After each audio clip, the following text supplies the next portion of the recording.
I've been covering some heavy topics lately. Time for something a bit more fun. Since we just finished Easter, the alleged proofs of Jesus' resurrection have been popping up again. So let's pull one apart. J. Warner Wallace's Cold Case Easter special is today's subject. Let's have a chat.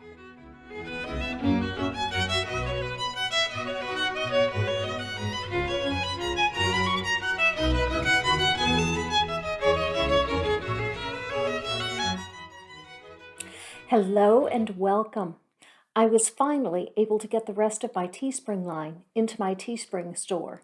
The Live Your Life products are now there, so if you click on the link tree in the description, you will find my Teespring link. The Teespring line is for the benefit of my artist, so anything you buy there supports me by visibility to my channel and supports my artist, Hutch Holloway. Let's look at J. Warner Wallace's case for Easter. He starts by telling us about a murder scene that he investigated. This is a nightstand at a house where we were called a number of years ago to do a DBR. It's a dead body report. Somebody had died here, was dead in her bed. This was her nightstand. We knew this woman for years because she was a very committed drug addict. I actually had worked her as a bank robber. Now she's reportedly dead in her bed, and this is the nightstand that the officers saw sitting next to her bed. You can see she's a heroin addict, so she's got her heroin needles here. She's cooking that heroin on that can. Now, since we had known her and taken her to jail for drug abuse for years, what do you think the officers thought this was going to be, even before they got there? Overdose. He's laying out the reason for speculation before starting a case. An overdose is a reasonable conclusion of first impression, knowing that a drug addict has died. But it's not the only reasonable conclusion. Death from an infection due to a dirty needle is also a very likely cause of death. My first thought was actually murder. Since Wallace is a homicide detective and drug addicts are far more likely to be murdered than the general population, I thought murder. I'm not saying that a first impression of overdose is wrong. It isn't. But it isn't the only first impression that one might have. Already, he is steering the audience to the conclusions that he wants them to draw. It is a reasonable conclusion, but it's not the only reasonable conclusion. The way that he states it, he makes it sound like it's the most reasonable and the most likely conclusion. It's a subtle manipulation. So what does he find? So they get there, and sure enough, she's dead in the bed, and this is her nightstand. So they said, okay, let's call the coroner's office. About an hour and 15 minutes, they're waiting around in the bedroom, shooting the breeze, waiting for a coroner's investigator to get there. The investigator finally gets there and pulls down the covers, and she's been stabbed to death. They didn't even bother to pull the covers down. So my first impression was right, not theirs. Incidentally, I was initially thinking, why are they just standing around waiting when they could be looking to confirm their impressions? But actually, waiting for the coroner was the correct move. The coroner will want to see the body undisturbed, so it is proper procedure to wait until the coroner arrives before looking at the body. Whether pulling down the covers is disturbing the body is a bit of a gray area, but I certainly wouldn't fault them for it. First principle of investigations. Do not have a presupposition that keeps you from investigating something. Don't think you know the answer before you even start investigating. Because if you think you know the answer to this, a good chance you're not going to get to the right point. You're going to miss something. Let's take Mr. Wallace's advice in deciding whether there is evidence for Easter. Okay, really, we aren't looking to prove Easter, so let's admit we're investigating whether or not Jesus was resurrected, whether or not there was a zombie Jesus. We know that Easter is real. The actual question is, was the resurrection real? We will start with no presuppositions and see where it goes. So what we're trying to do here is figure out what is the most reasonable inference from evidence, because that is the jury standard. By the way, we're not trying to prove things beyond a possible doubt. I could never prove anything. I've never had a case I could prove beyond a possible doubt. We have a jury instruction for this. We're aiming for reasonable doubt. That's a lower standard. Here is the point where he actually wins his case with his audience. It's very early in the video. Not surprising. Most juries make up their minds at the end of the opening statements in a trial. The questions that the attorneys ask during voir dire, during jury selection, are crucial to the case. The attorneys are subtly implanting ideas about the evidence that the jury will see. Then the opening statement draws those pieces together so that by the end of the opening statement, the jury has a reason to believe that attorney's case. The presentation of the evidence in the case usually appeals to confirmation bias, seeking to confirm the conclusion that the juror already has. The trial by ambush that you see on TV, where some crucial piece of evidence that no one knew about until the last minute that changes everything, is almost unheard of in a real trial. Most trials bring no surprises to anyone after the opening statement. But Wallace is playing fast and loose with the standard of evidence here. I don't know if this was intentional or not, but he starts out saying, what is the most reasonable inference from the evidence? What is the most reasonable inference from evidence? But then he says that is the jury standard. Because that is the jury standard. But no, it most definitely is not the jury standard. A jury is not given a criminal case and asked, what is the most reasonable conclusion from the evidence?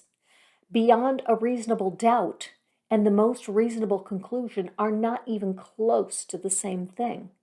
Here is what I mean.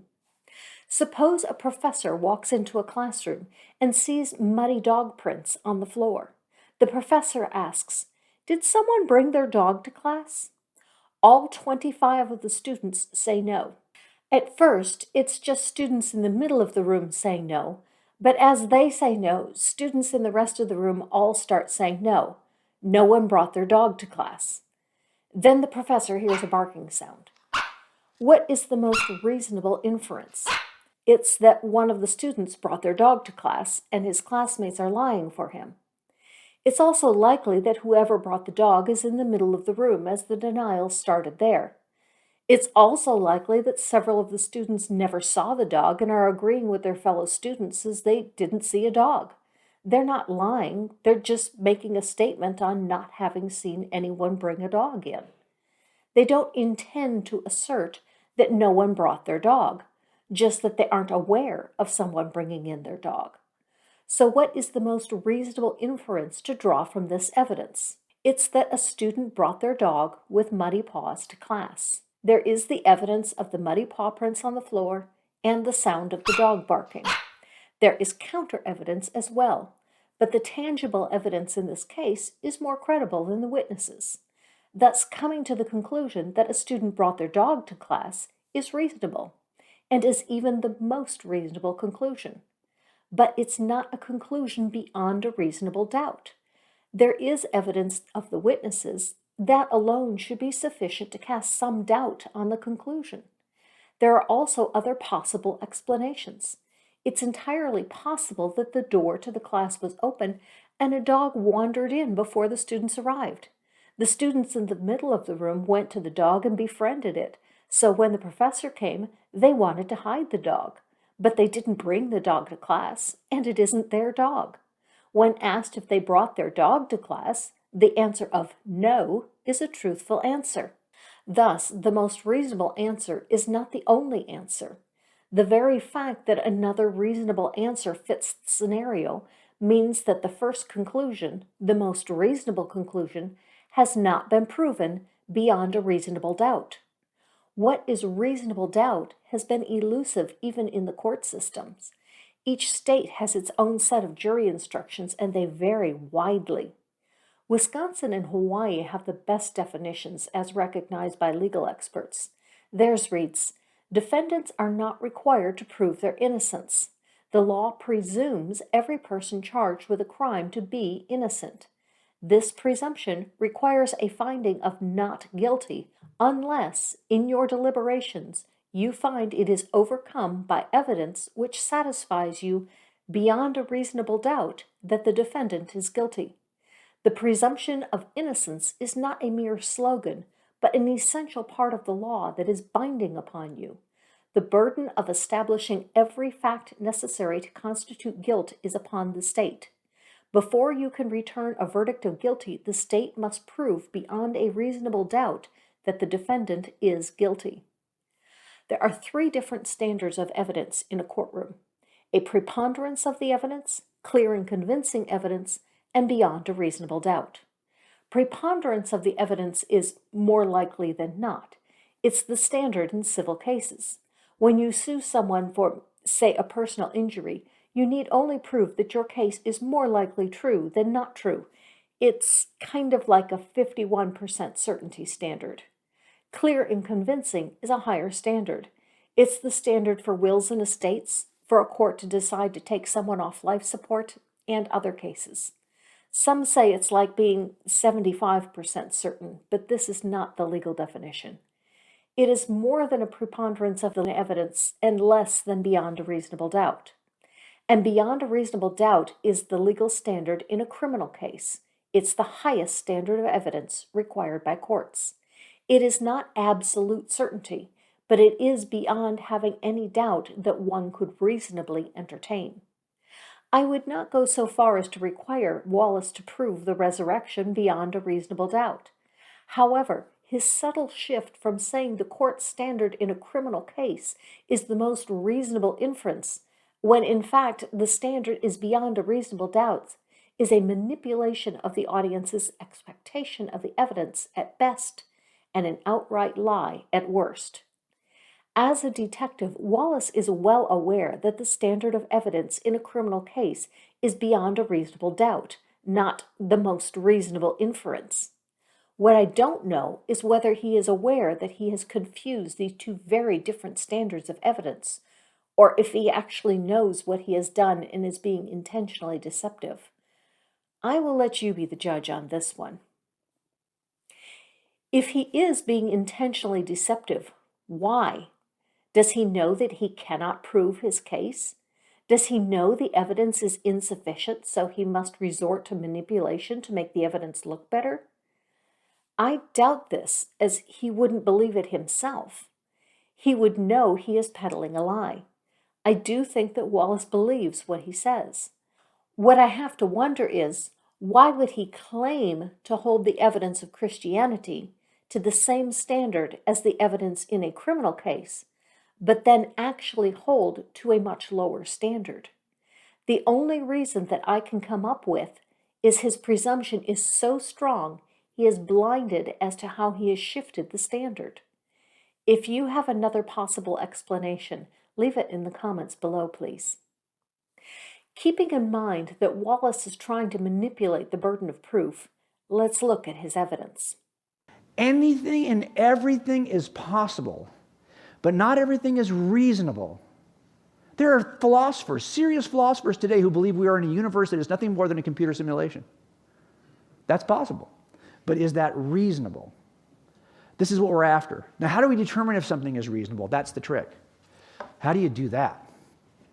Well, that's what I'm going to teach you this morning. And now he has completed the shift of the standard of evidence. While claiming he is only going to ignore the unreasonable, he now says he is going to show you what is reasonable. Not that he is going to prove that the resurrection really happened, only that it is a reasonable conclusion. I don't think he can even do this much, but let's see what he has. I skipped where he illustrates how to rule out causes of death that are unreasonable from the facts. Now, why does this matter? Because when I was first looking at the case for Christianity, I knew that there was one piece of evidence that was more important than any other piece of evidence, according to Paul at least. It's this idea of the resurrection. If we have not been telling you the truth about the resurrection, you not only have no hope of your own resurrection, but we have been lying to you. And if that's the case, why would I trust you for anything? A very good question indeed. While I would not go so far as to accuse Wallace of lying in this video, I would definitely accuse him of being manipulative, especially with the standards of evidence, which leads me to ask, if I cannot trust you to truthfully present your case with a correct representation of the standards of evidence, how can I trust you for anything? I would have told you as an atheist, and I was the very, very committed atheist. I was the kind of atheist who read. Before the new atheist, I would read a lot, and I would push back against the people who were Christians in my life, because they were lame Christians. I think this says a lot about why he found his own research convincing. There was no pushback from Christians to sharpen his arguments. I did believe some things about the resurrection as an atheist, and that was the minimal place you could get me to start. That's interesting. An atheist that believed in the resurrection. If you were an atheist, Mr. Wallace, and I'm not saying you weren't, how did you believe that a resurrection could occur? Atheist means that you didn't believe in any gods, so you could not have believed that a god was involved if you were an atheist. An atheist could believe in other spirits. An atheist does not necessarily dismiss all supernatural phenomena. So, did you think that Jesus was a ghost? A zombie? Maybe you thought that all people become ghosts and so everyone is resurrected? I hope he intends to explain a bit more, but I'm guessing he'll just gloss over this incongruity. I would have said, yeah, I believe that Jesus was crucified. I'm not a Jesus myther, okay? There are a lot of those out there right now. But I mean, I think that the evidence is, why would you think that Jesus never even lived? There's not any good reason to believe that. But so what? Okay, so he lived, he was crucified, he was buried. That happens every day in some place in the world today. Someone will probably be crucified for their faith in Christ. This does not make Christianity true. That could be true, yet Christianity still be false. The fact that Jesus lived and was died on a cross and was buried does not make Christianity true. Now, people, there was an empty tomb. Because clearly, if you wanted to end this in the first century, here's how you do it. You get the body of Jesus, you drag it around town. That's game over. Or you get the initial alleged eyewitnesses to recant. That would also be game over. Those things didn't happen, but this does not make it true. These two things could be true, yet Christianity could still be false. I believe those two things were true, yet I believe Christianity was false. Third thing, these folks said they saw the risen Christ. So? A lot of people, you work this job long enough, you're going to find out that people say all kinds of stupid, crazy things. Does not make them true. And finally, they did seem to be committed to this lie, or to this fabrication, or to this illusion, whatever it was. All four of these things could be true, yet Christianity could still be false. This is where I stood as a non-Christian. I'll give you those four things. And here we see another subtle shift. Wallace told us that he was an atheist. And I was the very, very committed atheist. But now he says he believed all of these things and was a non-Christian. This is where I stood as a non-Christian. A non-Christian and an atheist are not the same, though some Christians do equate the two. An atheist does not believe in gods. A non-Christian is not a Christian. A Muslim is a non-Christian. A deist is a non-Christian. But neither of those are atheists. They both believe in gods. I would even grant that it is possible to believe in all the things on Wallace's list and still be an atheist, as no God is described in any of them. However, I also note that at this point, before he has given any evidence for the resurrection yet, he has shifted himself from the category of atheist to non-Christian. So was he ever an atheist? I can't tell. Now, I have to explain them, though.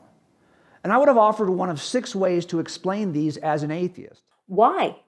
You just said it's possible to believe all these things and still not believe Christianity. All 4 of these things could be true, yet Christianity could still be false. They don't prove Christianity. They aren't evidence for Christianity. So why are you trying to find reasons to explain how these things can be false when, even if true, you still haven't presented any evidence for Christianity? I would skip this part entirely, but some of what he presents explains why Christians find this to be the best evidence, even though Wallace himself just admitted that it isn't. It's possible that they were just mistaken about his death. If he didn't really die on the cross, he just passed out or he was just unconscious, then we have a resuscitation, but not necessarily a resurrection. And right out of the gate, we start with a straw man. I have yet to find an atheist or a non-believer that holds this view. I've seen many Christians refute this view and then act like they've proven something important. It's possible that this was an argument in the past which gave rise to the refutation. But the only ones I see holding this view do so because they deny Jesus was ever a person. If you deny that Jesus was ever a person, proving that no one could survive a crucifixion still doesn't give you any reason to believe that he was a person. So as to the only people I know of who believe that Jesus didn't die, this does nothing to dissuade them, as you don't address the actual belief. I have no argument here. Jesus was and is dead. But if you happen to be in the right position when you die, especially if you're upright, you'll suffer what's called pleural effusion, and that is where water actually accumulates in your lung. And if you stab that chest cavity, you'll see a separation of water and blood. But that means you've already suffered cardiac arrest. There's actually hidden science in the Gospel of John that demonstrates that Jesus is dead. And nobody knew it in the first 500 years of the church because biological sciences had not yet caught up with the author named John. I plan to skip over all of his argument that Jesus died, as the whole thing is pointless, but I left in this segment because he has another subtle deception. He says it took scientists another 500 years to catch up with the science in John. No, they didn't, because there is no science in the Gospel of John. There is an observation of a separation of blood and water. The Gospel writer offers no explanation, no scientific reason for this observation. It's just an observation of what the Gospel writer claims happened. That scientists later found a reason that it could happen doesn't mean that the Gospel writer understood the science. There is nothing in the Gospel of John to indicate that this would later be discovered. Had John explained pleural effusion and how it works, then you would actually have evidence of the writer having supernatural knowledge of the science. It's just like people observed objects falling for several millennia before gravity was discovered to be the reason that objects fall. Everyone that observed a falling object before the discovery of gravity didn't have some insight into that later discovery. There is no hidden science in the observation of a falling object, or in the observation of blood and water flowing separately. I'm skipping over a long explanation of how to know that someone is dead, picking up the tail end of that as he transitions to his next point. Watch the subtle shift in what he is trying to prove. That is called liver mortis. This is the mortis triad. Hey, it's possible that these first century experts in death missed it. I think it's just because we don't understand it that we think they would miss it. Trust me, they're not going to miss it. It's not reasonable. But hey, maybe they're just lying about this.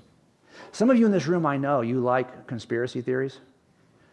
Those are stupid, okay? If you think you know of a successful conspiracy, you don't, because it's not successful by definition if you know about it. Did you catch it? At the beginning, Wallace listed his points of evidence. Here they are. He listed possible explanations for the evidence. Here. Then he spent the next 7 minutes proving that as to the first point of evidence, Jesus was crucified and buried, they were not wrong. Okay, no problem.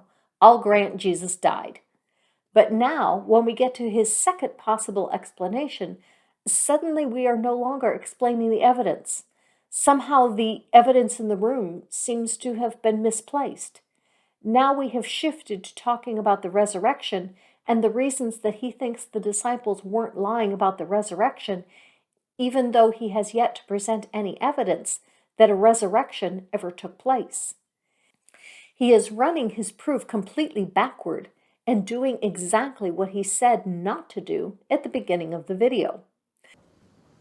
First principle of investigations. Do not have a presupposition that keeps you from investigating something. Don't think you know the answer before you even start investigating. Because if you think you know the answer to this, a good chance you're not going to get to the right point. He is presupposing that a resurrection took place and is now trying to show why it is reasonable to believe that a resurrection took place without first finding any evidence of a resurrection. If looking for reasons to believe a conclusion before you look at any evidence for the conclusion isn't presupposing the conclusion before you begin the investigation, I don't know what is. I think he is trying to say that the existence of Christianity is the evidence of the resurrection, that some people believed it.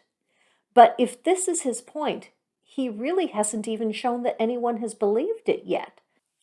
While I'm willing to grant that people did and do believe it, he's still starting from the conclusion or presupposition that there really was a resurrection. and working to disprove alternate reasons for that belief existing, not looking at the evidence as he promised he would do. If he was actually examining the belief as evidence, he should start by showing that this was a belief and why it was a belief and what evidence there is for the belief. The problem isn't so much that it's a bad argument. Well, actually it is, but we'll get to that part in a minute. But that he claimed he would prove this the way a detective proves a case, by starting with the evidence, then working through possible conclusions from the evidence to arrive at the most reasonable explanation. Instead, he is starting with the conclusion that there was a resurrection, working to exclude possible objections, to end up declaring that the conclusion is reasonable. If this were a murder investigation, this would be akin to presupposing that a particular suspect committed the crime before looking at any of the evidence, then refuting any evidence that would exonerate the suspect, and then declaring the suspect guilty because there was no remaining credible evidence that would eliminate the suspect. Not only is this backwards from how an investigation is run, it also shifts the burden of proof from the state proving that the suspect is guilty to the suspect, who now is called upon to prove that he is not guilty. So why does Wallace shift the burden of proof here from proving the resurrection was real to assuming the resurrection is real and refuting the evidence against a resurrection? Because he has no evidence of a resurrection upon which to build his case. Personally, I think the whole section about how to tell if someone is dead was all smoke and mirrors to get the audience to forget that he was supposed to be presenting evidence for a resurrection and showing why a resurrection is the most reasonable conclusion from the evidence, so that no one notices that he has abandoned that line of reasoning and now instead is disproving a conspiracy theory about evidence that he has yet to produce. Wallace spends the next 6 minutes talking about how to break a conspiracy and showing why it is unlikely that the disciples created a conspiracy to claim a resurrection that never happened. Since I don't know of anyone who believes this, I decided to skip over to his next proof, as this whole section is just a big waste of time, refuting what no one is claiming.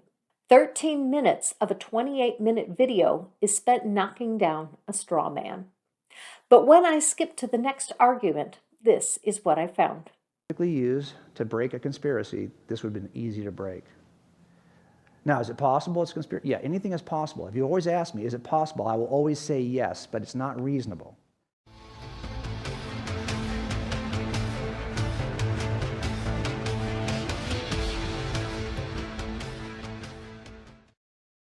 The last explanation is your explanation as a Christian, that these authors are simply accurately reporting what really happened in history.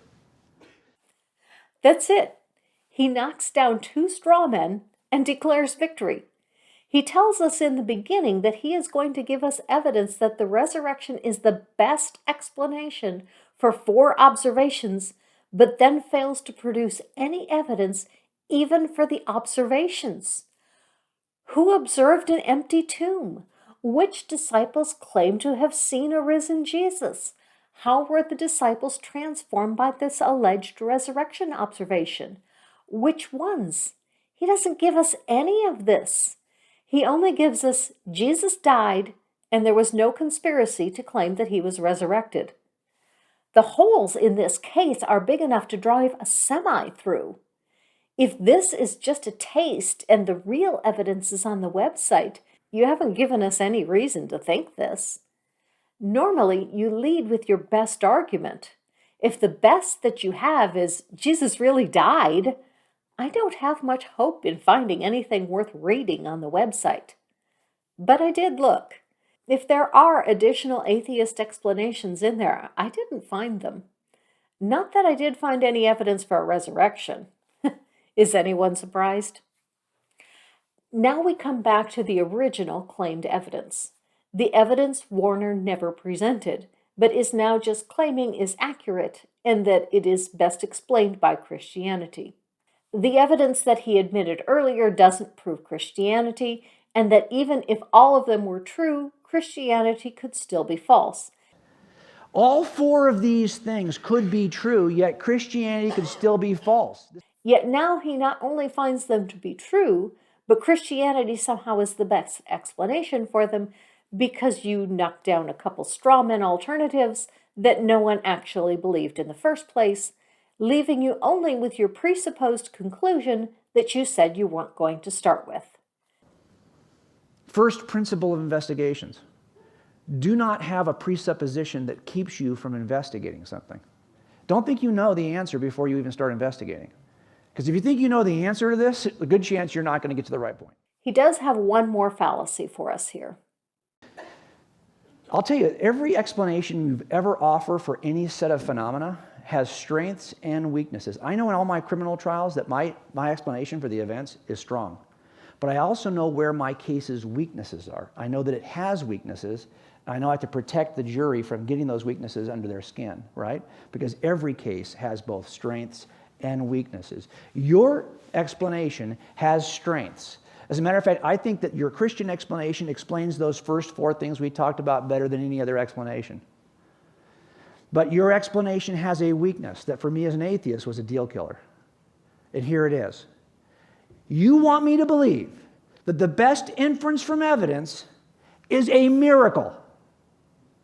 That Jesus rose from the grave supernaturally. No. That's stupid. I was a very committed philosophical naturalist. You're not going to convince me the best and most reasonable inference from evidence is something supernatural. But stop for a second. What are we really investigating this morning? We're investigating this central claim. Are supernatural events could they ever be the most reasonable inference from evidence? That's the thing we're investigating. Now, I can say, no, don't believe in the supernatural. No, stupid. That's the thing we're investigating. Put your prior presupposition on the shelf for a minute. That's the very question we're asking. Don't have the answer yet. We're going to investigate that. And now we shift the goalposts. At the start, we were investigating evidence for a resurrection and an explanation for that evidence. But now we are investigating, are supernatural events ever reasonable? Imagine if you did this to a jury in the middle of a trial. You thought we were trying this man for murder. We've been talking about evidence of a murder, but no, we are really trying him for bank robbery. Because if you don't do that, I can show you evidence. I do entire talks where I just talk about how early these documents are. You'll find a way to jump over that because you don't believe in the supernatural. I can show you ways in which it's quoted by the earliest students of the eyewitness. You'll find a way to jump over that. I can show you archaeological support for it. You'll find a way to jump over that. And no matter what I show you, you will find a way to jump over. Why? Because you are committed to this end. And why are you committed to that end? Because that's where you started, and you refuse to move. Oh, I get it now.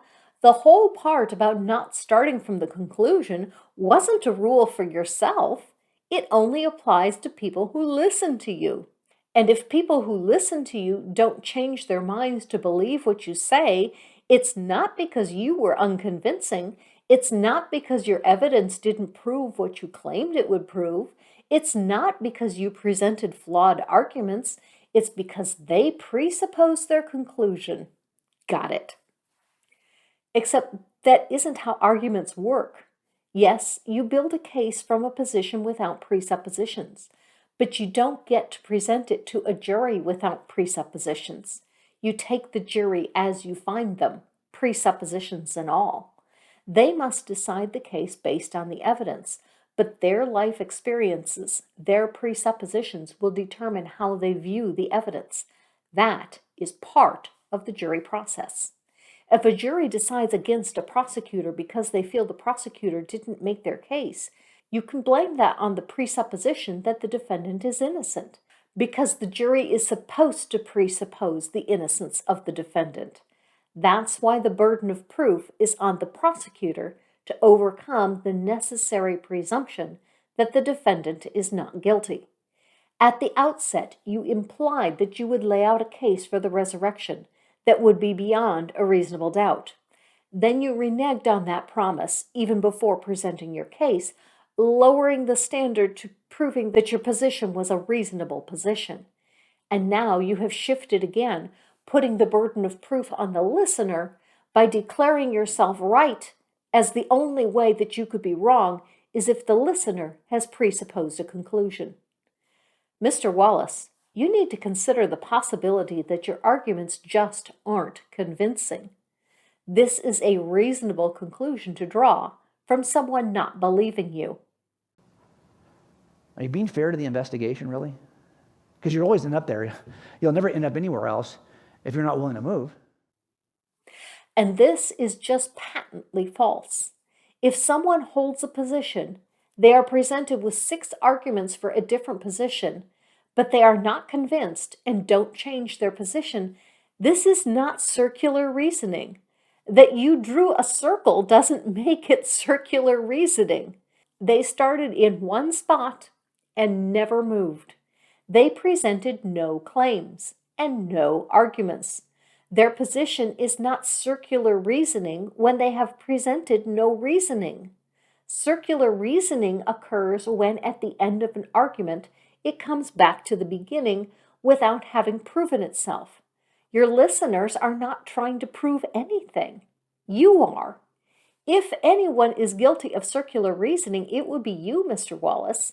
As you told us you would prove the resurrection, you have proven only that Jesus died and that the disciples didn't spread a conspiracy about Jesus being resurrected, and you conclude that you have proven the reasonableness of a supernatural resurrection despite providing no evidence whatsoever of any supernatural event, let alone a resurrection.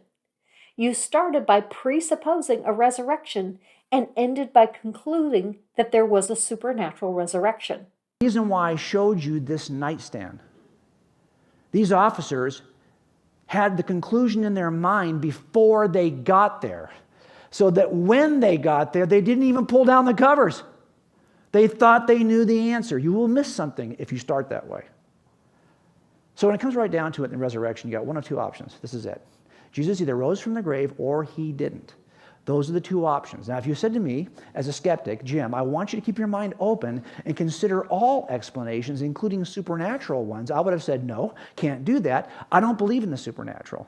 That's a roadblock that keeps me from getting here. I could never get here because this is sitting in my way. You claim to have overcome the evidence that Jesus did not rise from the dead. But did you? You proved Jesus did die. I will grant you that. You also proved the disciples didn't spread a story that Jesus rose from the dead. But those aren't even good reasons to reject that Jesus rose from the dead. The most reasonable explanation for anything is usually the simplest explanation.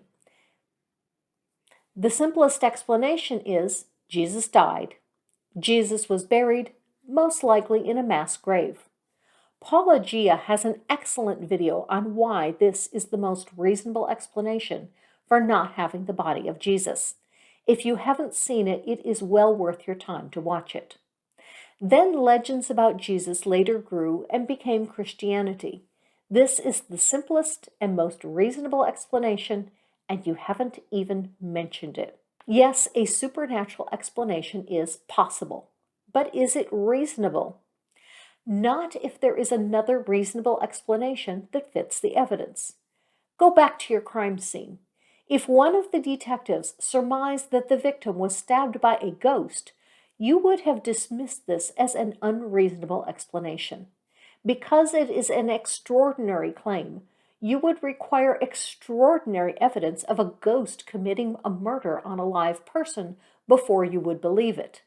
If you could not find any suspect that the evidence pointed to, you would not then accept that the detective who said that a ghost did it was right. No evidence pointing to another perpetrator is not evidence of a supernatural occurrence. A lack of evidence of a natural explanation is not evidence of a supernatural explanation. If the detective that suggested a ghost committed the crime told you that you were refusing to believe the evidence because he eliminated all other suspects, would you then believe that a ghost did it? Of course not, because there is also no evidence that a ghost did it. And your refusal to accept a supernatural explanation for the crime is not because you have presupposed a conclusion. It's because, based on your experience, crimes are committed by people, not ghosts.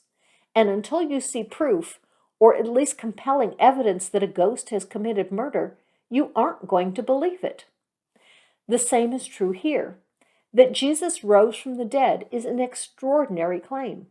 Few people claim to have risen from the dead. Such claims require extraordinary evidence. Eliminating some other explanations for the evidence is not evidence of the claim.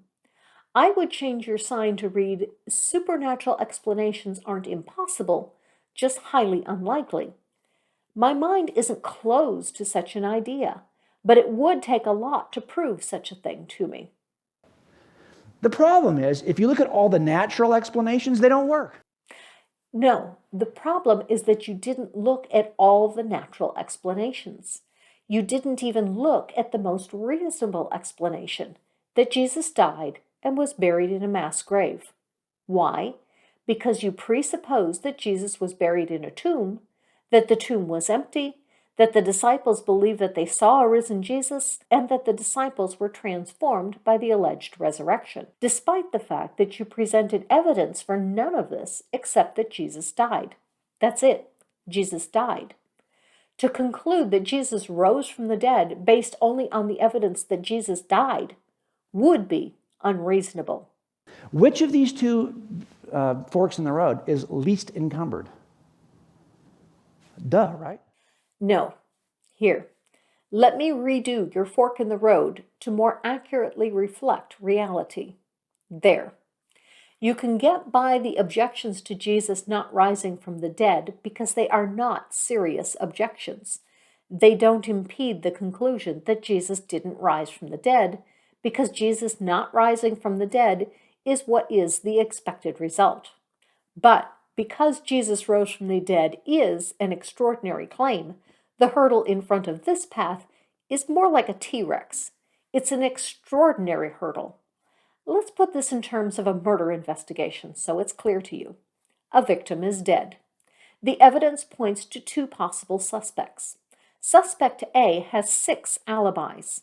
He says he was home drinking beer with 6 of his closest buddies who will all testify that they were with him at the time of the murder. Suspect B was in jail at the time of the murder. There is video footage to confirm that he was still in jail at the time that the murder took place. Which suspect is more likely to have committed the crime? There are 6 hurdles to overcome to prove that suspect A is guilty. The 6 buddies that all say he was at home at the time of the murder. Or suspect B. There is only one hurdle to overcome to believe suspect B is guilty: the alibi from the jail where he was being held prisoner at the time of the crime. The fact that there is only one hurdle for suspect B and 6 for suspect A doesn't make it more reasonable to think that suspect B is the guilty party, because the hurdles are not equal.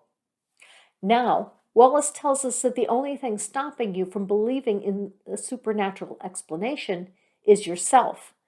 That if you want to believe the supernatural can and does happen, you just have to believe it.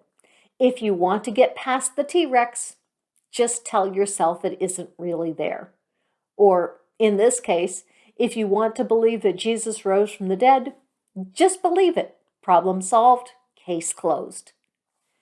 Now let's go back to the ghost murder example. Mr. Wallace, do you honestly think that all murder cases can be solved by simply deciding that a ghost did it if you believe it? That makes it true. Because that is what you have just given us here. Take your own thoughts and ideas out of the picture, and then you can believe anything just because you want to believe it. Mr. Wallace, I know you didn't solve crimes like this. It doesn't work here either. Just believing something to be true doesn't make it true. Mr. Wallace, if you do have any actual evidence that maybe you just overlooked in making this video, let me know and I will consider your evidence. But if not, you should know that the cardinal sin in trial law, aside from malpractice and ethics violations, is promising the jury something that you cannot deliver. Even if you have a great case, if you promise evidence of something and then fail to produce that evidence, that will kill your case every time. I'm actually genuinely disappointed. When I started this project, I wanted to set up my argument against the resurrection being a bodily resurrection because we don't have a body. That if Jesus' body ascended into heaven as a physical body, it still has to occupy physical space. Bummer. I'm going to have to find someone else to make this argument to. I think Wallace's case just got eaten up by the T-Rex. Live your life.